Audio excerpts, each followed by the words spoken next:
Welcome. Today we are going to talk about the concept of heat and work. We'll see some more concept regarding the thermodynamics. है ना? तो यहाँ पे हम लोग सबसे पहले बात करते हैं heat की. What is a heat? It is the form of the energy which is transmitted from one body to another when there is a difference in the temperature. That means one body is more hot than the other one. है ना, एक body का temperature ज़्यादा है, दूसरी body का कम है, तो उस सिचुएशन में क्या होगा कि heat will be transferred from one body to another. है ना, एक बॉडी से दूसरी बॉडी में वो ट्रांसफर हो जाएगी. है ना, so that means it is a form of the energy which is in transit. है ना, वो मूव कर सकती है. So that is the form of energy. अब जब हम केमिस्ट्री में हीट की बात करते हैं तो heat is represented by a letter Q. है ना, हीट इज रिप्रेजेंट इंटरनेशनल जो साइन कन्वेंशंस है उसके हिसाब से अगर हम बात करें तो when the heat is supplied to the system. है ना, heat is supplied to the system, it is notified as plus Q. उसको हम क्या रिप्रेजेंट करेंगे? Plus Q. है ना, and when the heat is taken out from the system. है ना, when the heat is taken out from system, then it will be termed as उसे कैसे लिखेंगे हम लोग? then it is written as minus q. है ना, plus Q और माइनस साइन क्यू है. मतलब अगर किसी को ऐसे हमने बोला कि it has plus 50 kilo joules heat, का मतलब क्या हुआ? 50 kilo joule heat is supplied to the system. है ना, और माइनस 50 किलो जूल बोला मीन्स व्हाट कि हीट उसका जो है वो निकाला गया है. That means the reaction is exothermic.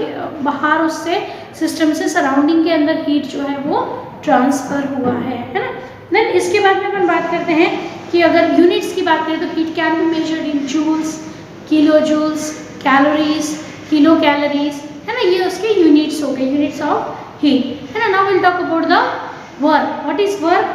तो वर्क क्या होता है कि applied force into the displacement. है ना, वर्क क्या होगा?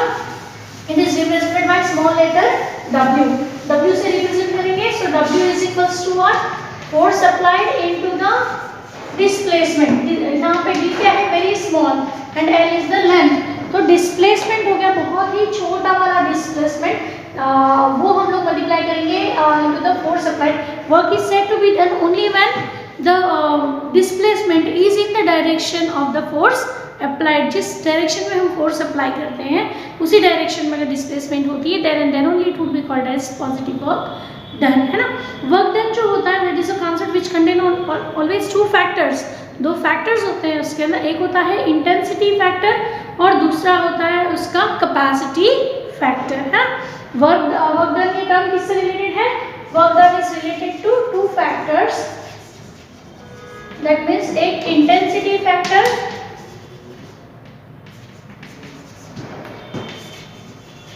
और दूसरा होता है कैपेसिटी फैक्टर. अब अगर मान लो वर्क डन भी अलग अलग टाइप्स के होते हैं, तो यहाँ पे अगर हम लोग वर्क डन नॉर्मल अगर मान के चल लें कि प्रेशर वॉल्यूम का वर्क डन है, तो फिर उसमें क्या हो जाएगा? आपका प्रेशर जो है, प्रेशर वॉल्यूम मतलब पी डेल वी जो अपन बनाते हैं, तो पी डेल वी अगर आप निकाल रहे हो, है ना, P del V work done is equals to P del V अगर निकाल रहे हैं माइनस पी डेल वी लिखते हैं, तो pressure is your intensity factor, कितना आप फोर्स अप्लाई कर रहे हैं, and the volume is your capacity factor. यहाँ पे फोर्स क्या हो गया आपका? Intensity factor. dl is your capacity factor. है ना, वही अगर आप अगर मान लो इसकी जगह पे वो ग्रेविटेशन फोर्स मतलब कोई अगर बॉडी आपने ऊपर से ड्रॉप किया है तो उससे आप अगर कर रहे हो तो how it is written as mgh. तो उसमें मास इनटू ग्रेविटी जो है that is what? Your intensity factor, and h height to which that from where the body is dropped, that height, that distance would be called as a capacity factor. वैसे ही अगर अपन electrical work done की बात करें कि electrical work done किया जा रहा है तो in that situation work done will be equals to what? NEF. Work done will be equals to what? NEF. उसमें जो सेल जो है इलेक्ट्रोकेमिकल जो सेल है वो किस पर वर्क करता है, that depends upon the EMF of the cell. So here EMF of the cell will be your intensity factor, है ना. और N into F जो है, N is वो number of electrons, how many electrons are needed to discharge that particular ion, and F is the Faraday's constant. इनका जो product है that will be called as a capacity factor, है ना. उसको हम क्या बोलेंगे, capacity factor. Now इसके बाद में जब हम बात करेंगे साइन कन्वेंशन ऑफ वर्क की, तो वर्क का साइन कन्वेंशन कैसा होता है. Suppose work is done by the system, है ना. तो work is done by the system, then it is represented by minus sign. कैसे रिप्रेजेंट होगा, माइनस साइन से. And if the work is done on the system, then it will be represented by a positive sign. That means W is equals to positive बोला. Is positive means what, work is done on the system, है ना. ये on the system वाला concept है. और अगर bye the system है तो in that situation W is negative. क्या हो जाएगी वैल्यू उसकी, नेगेटिव हो जाएगी, है ना. तो मतलब अगर -20 किलो जूल 30 किलो जूल ऐसा दे रखा है तो फिर वो किस बारे में है, work is done by the system, है ना. ये कन्वेंशन थोड़े से फिजिक्स से अलग होंगे, so need not gate confused with that. अब टाइप ऑफ वर्क अभी हमने देखा था कि प्रेशर वॉल्यूम वर्क भी होता है, इलेक्ट्रिकल वर्क भी होता है. तो this type of different types of works are there. अब मान लो अपन प्रेशर वॉल्यूम वर्क की बात करें, तो प्रेशर वॉल्यूम वर्क में क्या है कि suppose we have a cylinder, है ना. हमने एक सिलेंडर ले लिया है which is filled with gas. अगर जिसको गैस से हमने भर रखा है ना. Now this is a cylinder.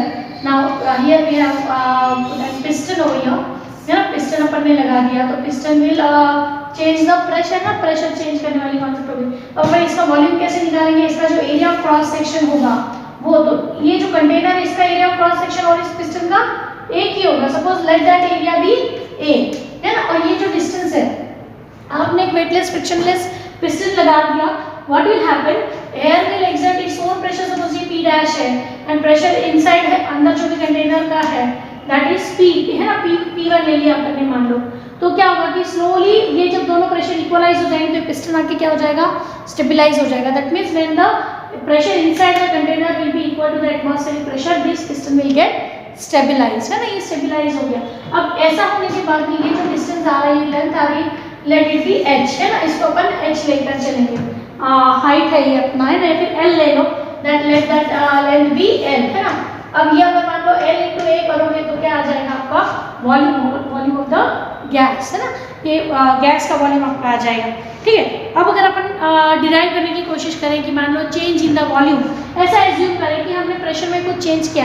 No, pressure volume work जब भी हम करते हैं तो we assume that the temperature is kept constant. वो क्या रखेंगे अपन, कांस्टेंट रखेंगे. तो उस सिचुएशन में जब आपने टेम्परेचर कांस्टेंट रखा है तो ऐसा एज्यूम करें कि भाई ऊपर का जो प्रेशर है वो थोड़ा सा कम हो गया. एटमॉस्फेरिक प्रेशर जो है, बाहर का जो प्रेशर है इंस्ट्रूमेंट के, सिलेंडर के, that has been reduced to infinitesimally small amount. तो उससे क्या होगा, piston will shift little upwards, वो ऊपर की तरफ शिफ्ट हो जाएगा. तो आपका क्या हो जाएगा कि ये वॉल्यूम जो है ये क्या हो जाएगा, बढ़ जाएगा. मतलब change in volume, initial volume पर इसका v लेके चल रहे हैं मान लो, है ना. तो v is equals to what, क्या था अपने को, L into A था, है ना. लेकिन जब अब इसके अंदर चेंज आया है तो कितना चेंज आया, suppose that change is del v, dv है ना. dv चेंज आया. एरिया ऑफ क्रॉस सेक्शन इसका तो कुछ भी नहीं होने वाला है, it will remain same. So area is your constant, but this L will change by dl, है ना. कितने से चेंज हो गया, small change in the length is there, so that will bring that small change in the volume, है ना. तो ये हो गया आपका expression. If you want to find out the work done कैसे निकालेंगे, work done, change in the work will be equals to W is equals to what, dW will be equals to pressure, change in the pressure into change in volume, है ना, dV. लेकिन dV अपने को क्या पता है, A into dl है ना.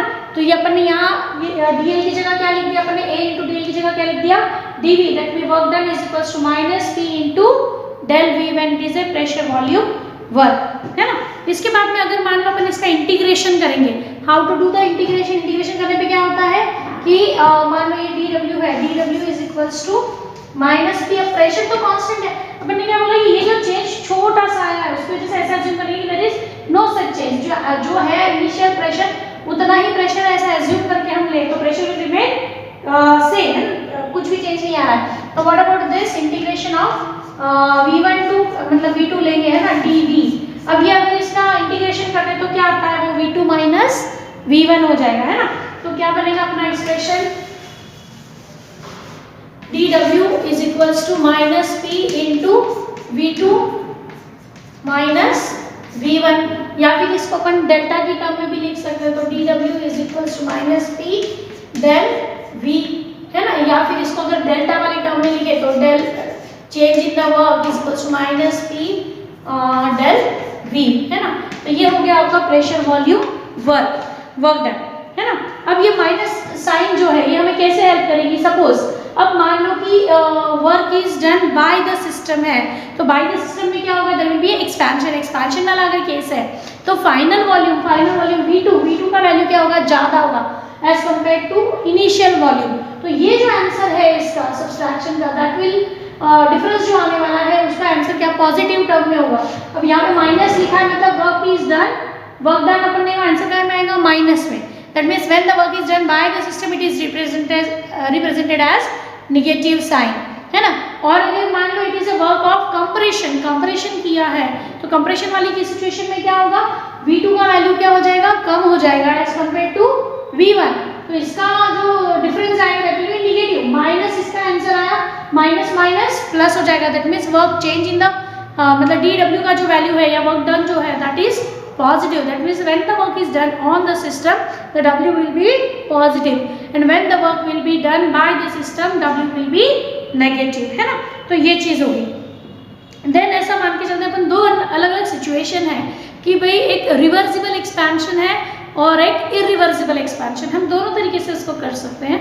तो अगर मान लो रिवर्सिबल एक्सपेंशन है तो सिचुएशन क्या बनेगी कि रिवर्सिबल एक्सपेंशन में क्या होता है कि जो चेंज इन प्रेशर होता है उससे हम एज्यूम करते हैं कि दैट इज निग्लिजिबल, उसको हम निग्लिजिबल मान के चलते हैं। इनिशियल जो प्रेशर होता है उसी के बराबर अपन उसको प्रेशर मान के चलेंगे। तो अपने को ये जो एक्सप्रेशन इससे आया था कि work done is equals to अपन ने क्या लिया था, प्रेशर जो इनिशियल प्रेशर एटमॉस्फेरिक जो प्रेशर था that is equals to pressure of gas and that is again equals to p, ऐसा एज्यूम करेंगे फॉर ए रिवर्सिबल चेंज, क्योंकि हम लोग क्या कर रहे हैं बहुत छोटा कन्वर्जन वॉल्यूम के अंदर ला रहे हैं एट ए कांस्टेंट टेम्परेचर में हम थोड़ा चेंज लेकर आ रहे हैं। तो इस सिचुएशन में क्या हो जाएगा आपका w will be equals to what, dw will be equals to minus p into a into dl, है ना, मतलब वॉल्यूम हो जाएगा। तो इसको अपन क्या लिखेंगे कि dw is equals to minus p into dv, है ना। ये p हमने कहाँ से लिया, यहाँ से लिया कि चेंज तो हो रहा है बट इट इज निग्लिजिबल, तो उसको ऐसा एज्यूम करके चल रहे हैं कि it is the same pressure with which we have started with. बहुत सारी स्टेप में होने वाला कन्वर्जन है ये, it is a small steps but and again reversible, बार रिपीट होने वाली है ना। नाउ अब इसको अगर अपन अदरवाइज देखें तो अपन ने एक गैस इक्वेशन पढ़ा हुआ है PV is equals to nRT, है ना। तो अगर प्रेशर को हम अदर टर्म में लिखें तो क्या आ जाएगा, pressure will be equals to nRT upon ये V इधर आ जाएगा डिनोमिनेटर में, है ना। नाउ व्हाट विल हैपन कि ये वैल्यू जो है हम इस इक्वेशन में डालेंगे, suppose this is equation 1, will substitute this value in equation 1, तो क्या हो जाएगा आपका dw is equals to minus क्या हो गया nRT, है ना, और ये हो जाएगा आपका dv और ये डिवाइडेड बाय v। अब इसका अगर इंटीग्रेशन करते हो आप, इस एक्सप्रेशन का आप अगर इंटीग्रेशन करते हो तो क्या बनेगा dw is equals to minus integration of ये v1 माइनस v2 तो हमने ले लिया, लेकिन ये v अंदर चला जाएगा, n आपके number of moles for a particular set of experiment it will remain same, r तो gas constant and as we are dealing with pressure volume work we are assuming that temperature is kept constant। तो ये सारी चीजें जो है आपकी ये तो बाहर आ गई nRT, है ना, it is not the part of integration। now dv upon v, लेकिन dv upon v हमें पता है कि क्या होता है, इंटीग्रेट इसको अगर इंटीग्रेट करेंगे तो क्या आएगा, it will be equals to dw is equals to minus nRT into log of क्या आ जाएगा ये v2 minus v1 to the base e, है ना। अब ये बेस e को अगर हम लोग बेस 10 करना चाहे तो this equation will be multiplied by 2.303, तो dW is equals to what, minus 2.303 nRT into log, इसको हम लोग ये माइनस वाले को ऐसे भी लिख सकते हैं V2 upon V1 to the base 10। तो ये हो गया आपका वर्कडन का expression for a reversible expansion. अब ये सॉरी ये V2 आएगा, V2 माइनस V1। अब इसको अपन दूसरे तरीके से भी लिख सकते हैं, we know that P1 is equals to P2 ये अपन ने बॉयल्स लॉ में कर रखा है। अब यहाँ पे हमने क्या किया, V2 अपॉन V1, अगर ये मैं इससे लेकर जाऊँ तो ये यहाँ आ जाएगा P1 upon P2 is equals to V2 upon V1 हो जाएगा वो। तो मतलब ये V2 अपॉन V1 की जगह हम क्या डाल सकते हैं, P1 अपॉन P2। तो हम लोग इसी एक्सप्रेशन को कैसे लिख सकते हैं, dW is equal to minus 2.303 nRT into log of P1 upon P2 to the base 10. This can again be a different way for a reversible work done. ये work done कौन सा हो गया? This is a work done which is reversible work done, है ना, उस वाली चीज होगी। अब मान लो अगर अपन irreversible मान के चले, if the work is irreversible, in that situation this won't be same. Initial pressure अपन ने बाहर का P dash लिया, गैस का प्रेशर था P1 और जो फाइनल प्रेशर है that is P2, तो directly the pressure has changed from P1 to P2। तो फिर हम लोग यहाँ पे ये चीज नहीं लेंगे, instead of that what will take the final pressure P2, क्योंकि उसी की वजह से वो एक्सपेंशन जो है वो हो रहा है। So instead of all these things what will take, P2 का वैल्यू आ जाएगा यहाँ पे। एंड अगर हम लोग रिवर्सिबल और इरिवर्सिबल ये दोनों कॉन्सेप्ट्स को अगर हम कंपेयर करें तो जो रिवर्सिबल एक्सपेंशन होता है उसमें वर्क डन हमेशा ज़्यादा होता है as compare to irreversible work done, है ना। उसको अगर हमको समझना है तो हम ग्राफिकली उसको बहुत इजीली समझ सकते हैं कि suppose we draw a graph, हम लोग एक ग्राफ ड्रॉ करेंगे यहाँ पर कि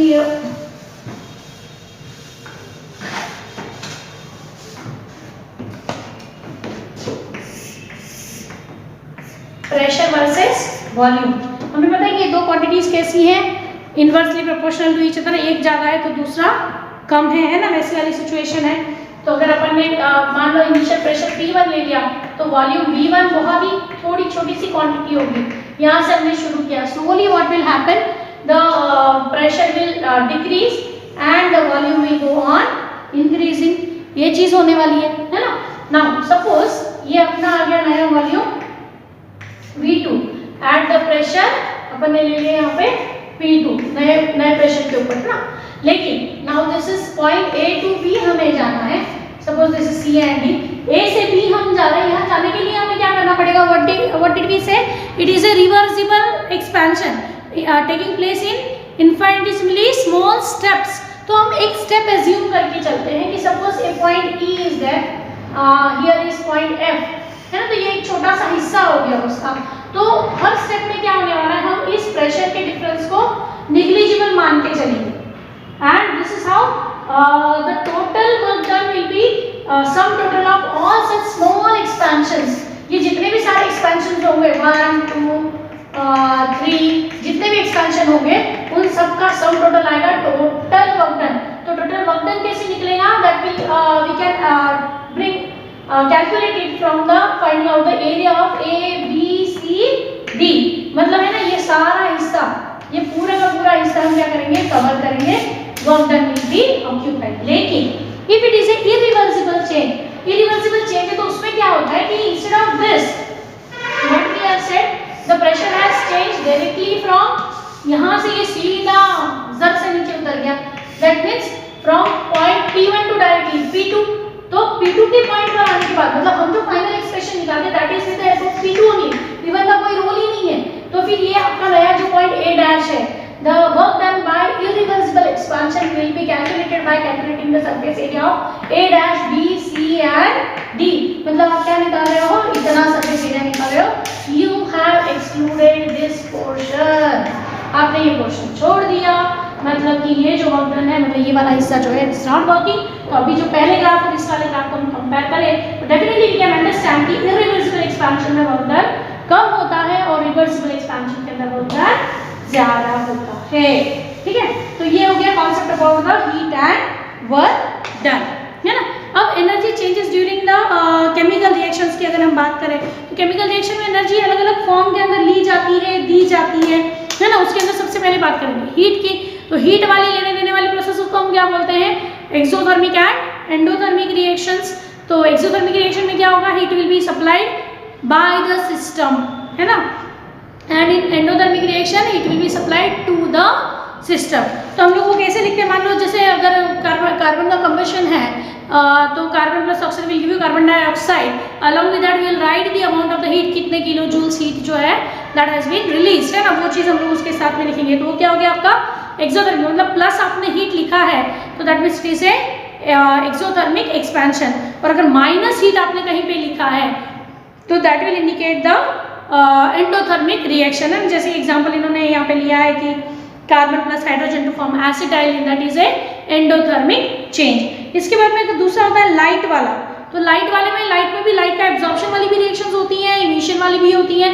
वी नो दैट हैलोजिनेशन जो प्रोसेस है ऑर्गेनिक के अंदर, that is a light related process. Photosynthesis होता है, उसमें लाइट से एनर्जी ली जाती है। Combination of hydrogen and chlorine to form hydrogen chloride, that is again a light related, मतलब लाइट का एब्जॉर्प्शन, लाइट के फॉर्म में एनर्जी का एब्जॉर्प्शन होता है and the reaction takes place. और कुछ रिएक्शंस ऐसी होती है जिसमें लाइट इमिट भी होती है, जैसे reaction of phosphorus with oxygen to form phosphorus pentoxide.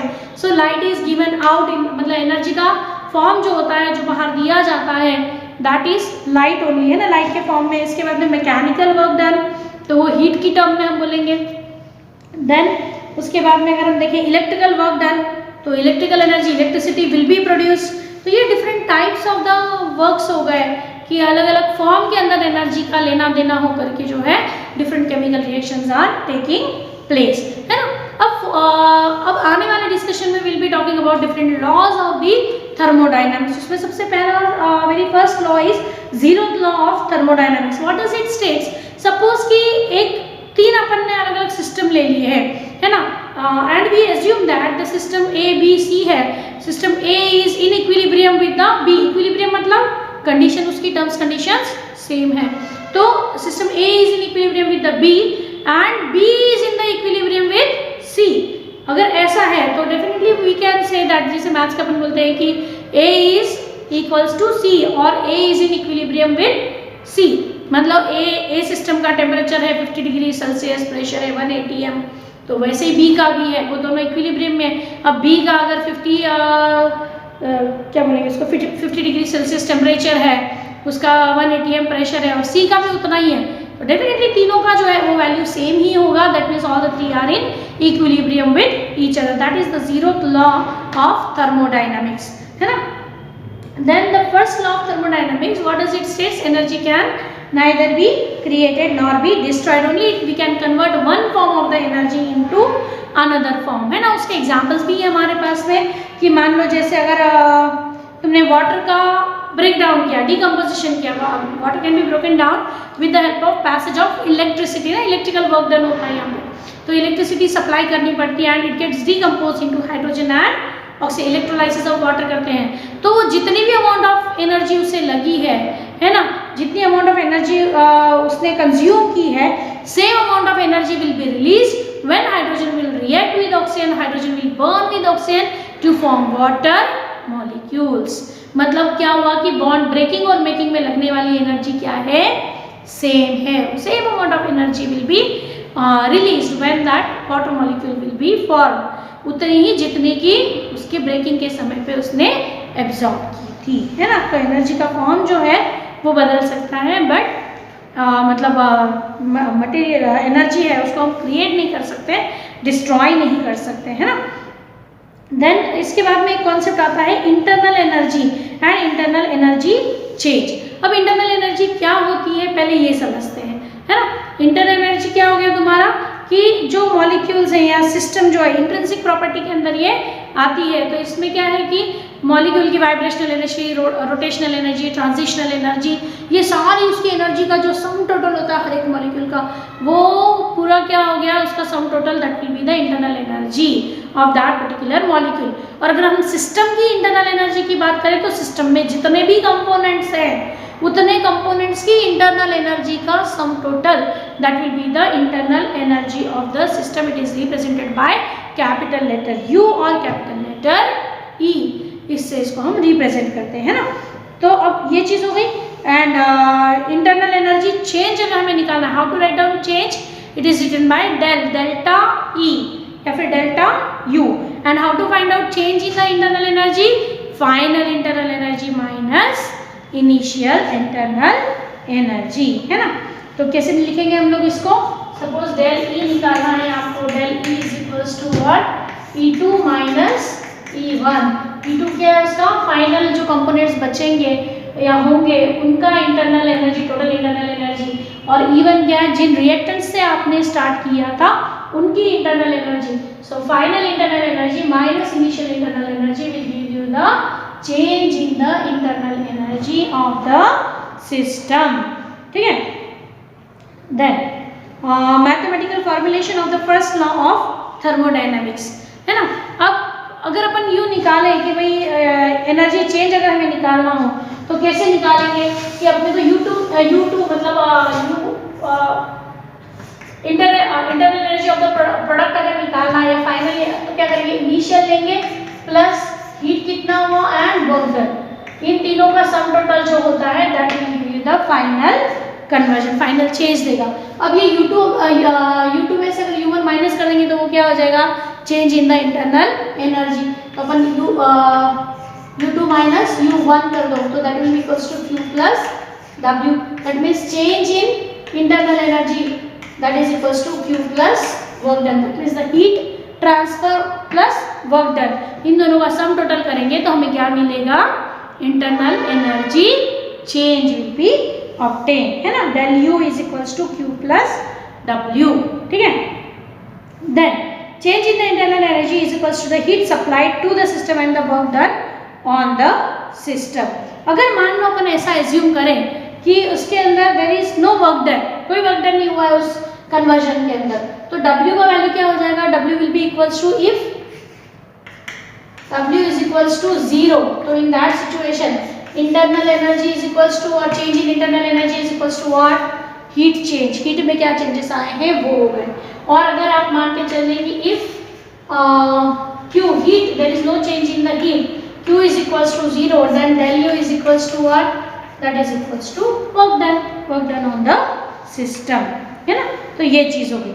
Then अगर मान लो कि work done is the work of expansion, मतलब W is equals to P del V वाली जो कंडीशन है ना, W is equal to minus P del V, तो फिर क्या हो जाएगा, W is equal to minus P del V है ना। ये work done, this is the work of expansion का वर्क है।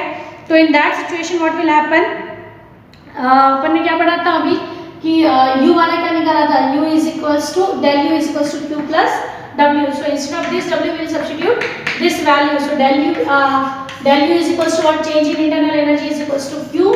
अब ये प्लस है लेकिन यहाँ पे साइन क्या माइनस, तो माइनस P del V हो जाएगा, है ना। So del U is equals to Q minus P del V हो गया। So now this is expression। अगर मान लो अब इसके अंदर change in the volume is equals to 0 मान ले कि अपन वॉल्यूम 0 हो गया तो ये पूरा टर्म क्या हो जाएगा, खत्म ही हो जाएगा। If there is no change in the volume then change in the internal energy will be equals to heat, है ना। तो that heat is carried out under the constant volume, we have QV, इसको हम क्या लिखते हैं, instead of only Q will modify it as QV, that will be equals to del U, है ना। Now hence del U is regarded as a measure of the heat absorbed or evolved in the process during the constant volume and constant temperature। Temperature तो constant रख ही रहे, हम लोग pressure volume को correlate करें, लेकिन अगर वॉल्यूम हमने कांस्टेंट कर दिया तो उससे जो हीट चेंजेस आएंगे, it may be absorbed heat और it may be immediate heat, but that will be equals to the internal energy of that system, है ना, उसका इंटरनल एनर्जी हो जाएगा। Okay, then relationship between the heat capacity at constant volume and heat capacity at constant pressure. ये चीजें हम निकालेंगे यहाँ पे कि क्या होता है कि molar heat capacity constant CV, molar heat capacity constant. Heat capacity उस मटेरियल की होती है कि उसको 1 डिग्री से टेम्परेचर बढ़ाने के लिए कितनी हीट लगती है ना। Molar 1 mole of a substance की हीट बढ़ाने के लिए। CV is the defined as the amount of the heat required to raise the temperature of the 1 mole of a gas by 1 Kelvin। 1 degree से अपन temperature बढ़ा रहे हैं 1 mole of that substance, उसके लिए लगने वाली जो हीट होगी दैट विल बी CV, है ना। Now since the heat capacity varies with the temperature, so what we will write, CV is equals to Q upon the T, change in the temperature हो गया, है ना। अब QV is infinitely small amount of the heat absorbed by the system, और temperature क्या है DT पे। तो अपन ने Q को भी क्या लिखा था इससे पहले, QV अगर लेंगे तो क्या हो जाएगा, QV will be equals to del U। अगर वो वॉल्यूम कांस्टेंट वॉल्यूम पे हम कर रहे हैं तो CV is equals to del U upon del T हो जाएगा, है ना। ये चीज होगी। देन इसको हम लोग अदर भी लिख सकते हैं। Now thus the heat capacity constant at a constant volume CV may be defined as the rate of change of internal energy with temperature and constant volume, है ना। constant temperature और constant volume लेना है। अब ये हो गया तुम्हारा, क्या हो गया, CV और del U का कोरिलेशन हो गया। Okay, then next is internal energy change, work done and the heat absorbed in the cyclic process. अब साइक्लिक प्रोसेस में क्या होने वाला है, हम जहां से शुरू करें वही पूछेंगे। There won't be any internal energy change, मतलब del U का वैल्यू क्या होगा, del U is equals to change in the internal energy equals to 0, तो heat will also, there won't be any change in the heat as well, heat का भी value change हो जाएगा। Enthalpy change del H, that will again be 0, there is no change in the enthalpy of the system if the it is a cyclic process, अगर वो cyclic process है तो, है ना। वो आगे हम देखेंगे इसका Carnot cycle। देन इसके बाद में हम लोग देखेंगे एंथैल्पी एंड एंथैल्पी चेंज, है ना। अब एंथैल्पी क्या है यहाँ पे, तो the sum of internal energy and the pressure volume, internal energy और प्रेशर वॉल्यूम का जो सम होता है that is called as the enthalpy change, that means H is equals to U plus PV, है ना। enthalpy is equals to internal energy plus pressure volume work done। अब अगर हम लोग चेंज निकालें तो कैसे निकालेंगे, del H is equals to H2 minus H1, final enthalpy minus initial enthalpy कर रहे हैं, है ना। तो प्रोडक्ट माइनस फाइनल मतलब प्रोडक्ट्स की, we are talking about chemical change, तो हम लोग प्रोडक्ट्स की बात करेंगे कि प्रोडक्ट्स की जो एंथैल्पी होगी उसमें से हम क्या करेंगे, रिएक्टेंट्स की एंथैल्पी माइनस कर देंगे, है ना। लेकिन अभी अपने को अगर चेंज निकालना है यहाँ पे del H, तो del H is equals to what, del U plus P del V, है ना। अगर अपन ने क्या किया यहाँ पे कि ये P कांस्टेंट ले लिया तो, और अगर V कांस्टेंट है तो फिर क्या करेंगे, V del P ले लेंगे, है ना। तो ये हो जाएगा आपका चेंज इन द एंथैल्पी। लेकिन अगर मान के चलो कि there is no change taking place in pressure, तो प्रेशर में अगर कोई चेंज नहीं आ रहा है तो ये del P वाला वैल्यू क्या हो जाएगा आपका, 0 change, there is no change in the pressure. तो in that situation this del H will equals to what, del H is equals to del U plus P del V हो जाएगा। Now we have seen here del U क्या है, del U is equals to Q plus W, तो ये चीज हम यहाँ substitute कर सकते हैं। So what will happen, del H is equals to Q plus W plus P del V, या P del V लिख सकते हैं इसको। ओके, सो ये हमने लिख दिया, है ना। तो दिस इज वर्क डन। अब ये हमें पता है कि if the work done is the work of expansion, तो W will be equals to what, minus P del V, तो del H is equals to what, Q minus P del V। अगर यहाँ पे ये हो जाएगा W अगर expansion का है तो फिर work done is minus P del V, है ना, पर P del V कर रखा है। ओके, ये क्या है, del H is equals to Q minus P del V plus P del V, लेकिन ये माइनस प्लस क्या हो गया, कैंसिल हो गया, तो क्या बचा, del H is equals to Q बच गया, है ना। So now this is a enthalpy change. किस पे बात कर रहे हैं हम, कांस्टेंट प्रेशर पे।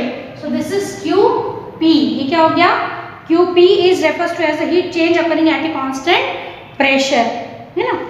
इसके बाद में हम लोग देखेंगे कि relationship between del H and del U, enthalpy change और इंटरनल एनर्जी चेंज में क्या कोरिलेशन है, that will just discuss about. कि अपन ने अभी क्या बोला कि del H is equals to del U plus P del V, है ना, ये एक्सप्रेशन हमने लिया। अब लेकिन हम लोग को ये पता है PV is equals to nRT से हम करते हैं, तो PV is equal to nRT से अगर हम लोग करेंगे तो क्या हो जाएगा, change in the PV is equals to nRT ले लेंगे। दो अलग अलग सिचुएशन अगर हमने ले ली है प्रेशर वॉल्यूम की, तो उसमें क्या हो जाएगा कि इसमें प्रेशर रिमेनिंग कांस्टेंट है या आर कांस्टेंट है, आपका टी कांस्टेंट है, तो चेंजेस किस में आएंगे, फाइनल माइनस इनिशियल वैल्यू निकालेंगे तो वॉल्यूम और नंबर ऑफ मोल्स में। मतलब क्या बनेगा वो, P del V is equals to del N R T, है ना, ये सारी चीजें तो कांस्टेंट है। तो अब अगर पी डेल वी की जगह हम लोग ये डाल दें तो यहाँ पे क्या हो जाएगा expression, del H is equals to del U plus del M into R T, है ना, ये चीज हमने डाली। तो ये क्या हो गया आपका expression for the relationship between del H and del U, internal energy change and enthalpy change, है ना। अब मान के चलो कि there is no change in the number of moles, number of moles में कोई चेंज ही नहीं, वो सेम हो गए, तो फिर क्या हो जाएगा, ये टर्म पूरी आपकी खत्म हो जाएगी। In that situation enthalpy change will be equals to internal energy change, है ना। अगर n का वैल्यू निगेटिव है, माइनस है, number of moles of product और रिएक्टेंट में वेरिएशन है, डेल n का वैल्यू आपको नेगेटिव आ रहा है, तो enthalpy change will be less than the internal energy change. और अगर उसका पॉजिटिव आंसर आ रहा है तो एंथैल्पी की वैल्यू क्या हो जाएगी, enthalpy change will be more than the internal energy change. Okay, so this is all about the enthalpy and internal energy change, है ना। Then in the next video we'll talk about the applications of the first law of thermodynamics. Thank you.